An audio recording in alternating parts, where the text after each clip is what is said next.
கர்த்தருக்கு காத்திரு, அவர் உன் இருதயத்தை ஸ்திரப்படுத்துவார். திடமனதாயிருந்து கர்த்தருக்கே காத்திரு. சங்கீதம் 27:14. ஒரு சிறிய பைபிள் கதை கேட்போம். தாவீது சங்கீதம் 27 எழுதியது அவன் சவுலிடம் இருந்து ஒளிந்து கொண்டிருந்த போதுதான். தேவன் தாவீதை ராஜாவாக அழைத்திருந்தாலும் அவன் குகைகளில் ஒளிந்து வாழ்ந்தான். சவுல் தாவீது இருக்கும் அதே குகைக்கு வருகிறான். தாவீதுக்கு அவனை கொல்ல நல்ல வாய்ப்பு இருந்தது.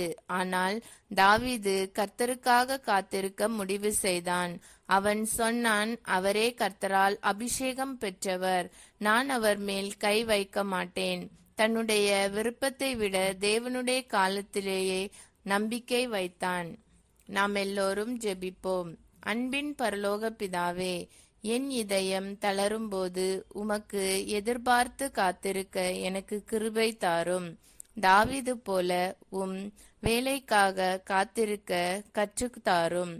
நான் பலவீனம் அடைந்தால் என்னை பலப்படுத்தும்.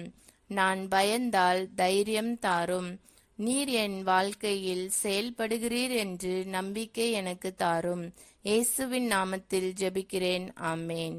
இந்த நாள் இனிய நாளாக அமைய வாழ்த்துக்கள்.